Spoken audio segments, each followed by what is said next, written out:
جو دنیا میں رہ کر انسان مال کو اکٹھا کرتے رہتے ہیں زکوٰۃ کی صورت میں، وہ اللہ کا دیا ہوا مال اس کے راہ میں خرچ نہیں کرتے،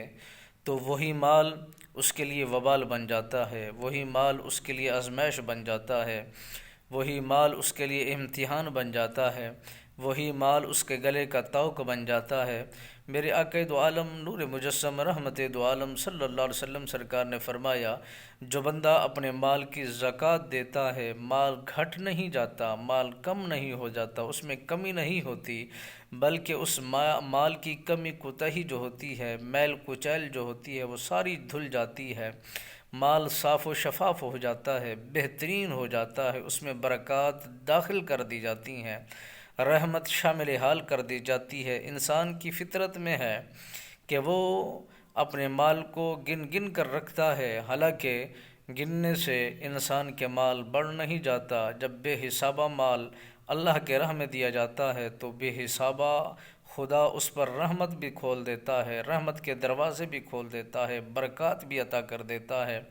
وہ کریم رب ہے، اپنے بندوں سے بے تحاشا محبت کرتا ہے، اس کی فریاد کو پہنچتا ہے، اس کی مدد کو پہنچتا ہے، اس کی دعاؤں کو قبول کرتا ہے،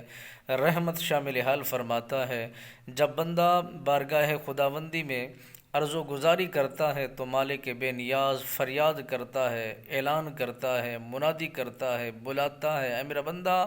تو نے مجھے طلب کیا ہے، تو نے مجھے بلایا ہے، بول کیا لینا چاہتا ہے، مانگ کیا مانگنا چاہتا ہے، میں تیری فریاد کو بھی سنتا ہوں، تیری مدد کو بھی پہنچتا ہوں، تیری حاجت کو بھی پورا کرنے والا میں خود خدا ہوں، اور تجھ پر رحمت کے دروازے میں نے کھول دیے ہیں، تو آ تو صحیح، تجھے میں بخش دوں گا، تو آ تو صحیح، میں تیرے لیے رحمت کے دروازے کھول دیتا ہوں، تو آ تو صحیح، میں تجھے تیری توبہ کو قبول کر لیتا ہوں۔